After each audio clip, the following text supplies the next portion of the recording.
Hallo, herzlich willkommen zur 27. Folge von Suzerain zusammen ab. Ja? Hallo. Gestern haben wir eine Schule besucht und heute reden wir darüber, wie wir die Schule reformieren. We were still in Leyron, staying at a modest guest house for state employees. Chiara set up a meeting with me and Lucian to go over her plans for education reform after our school visit. Lucian was seated across from me at the table, going through documents. Chiara entered the room. After the visit yesterday, I couldn't even sleep, thinking about that little boy and girl. I've never been more sure of my intentions to reform our education system. Lucian took off his reading glasses and put it on the table. Ja, Education muss reformiert werden. Das muss reformiert werden. Exactly. Yeah! Those students have to repeat that same soulless propaganda every single day. They're being brainwashed at an age when their minds need to be free. On top of that, young girls are denied the same opportunity as boys. They're forced into the role of housewife before they even reach puberty. Nothing's changed since I went to school. Women like me, Lalia, Nia, even your wife. We had to study twice as hard to receive the same university education that you and Lucian took for granted. Is that the kind of country you want your daughter to grow up in? Vielleicht. Vielleicht. Mr. President, we need to bring change. We need to free the minds of these young people. They're our future. Ja. Die Zukunft gehört reformiert. Let's go. Let's go! Let's go!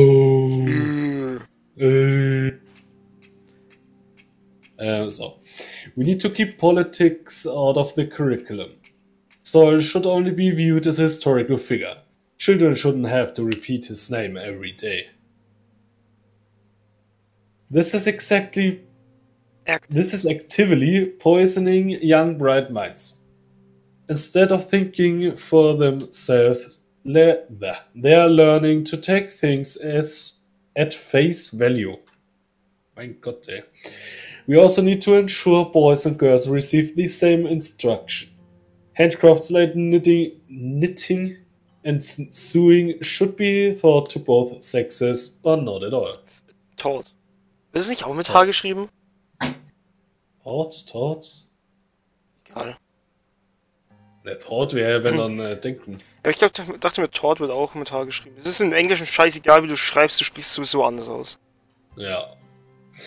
Sotl's youth must be technically skilled and capable for the next decade.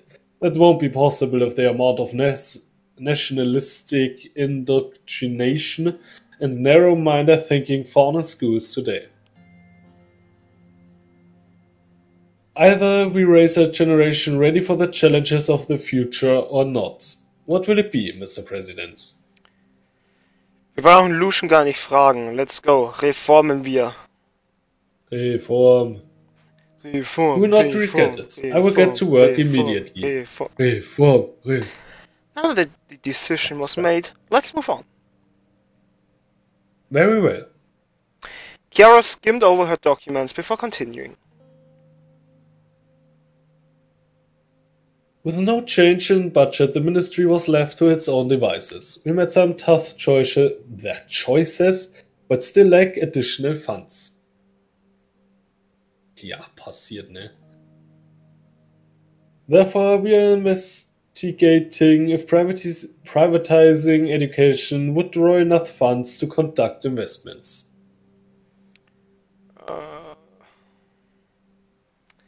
Ist es möglich, dass es irgendwie negative Seiten hat? Trust me, I know that it it could increase the cost of a quality education, but that is hardly avoidable now anyway. State education is contrary to our overall economic strategy of promoting a market economy. A few minutes of deliberation passed. We can manage without additional funds. The only reason I wanted to consider it is to have more money to improve education. So, what is your decision? Ja, privatisieren wir Schulen. Let's go, Privatschulen. Privatschulen, will do. That should be it for now. I will get to work and report back later. This has been a very productive day. I will be returning to Holsort. Thanks for your time. We dispersed after spending nearly the entire day together. I took a moment simply to breathe the fresh evening air of Leyren. I felt calmer here, somehow, but I would have to return to the chaos of Holsort soon enough. Ja. Dann war es eine kurze Folge heute. Oh, weil unser Budget ist hochgegangen um 1. Wir sind reich! Wir haben keine Schulden mehr! Jawohl! Anders als in Bloons. Das. Auf die Folge freue ich mich. Nein, das habe ich voll vergessen, Alter. Auf die Folge freue ich mich. Die kannst du auch mir geben zum Schneiden. Ich weiß auch. Kann ich machen. Ich schau mal, was ich da schneiden kann. Ja, auf jeden Fall. Habe ich schon Abmach gemacht. Tschüss. Tschüss.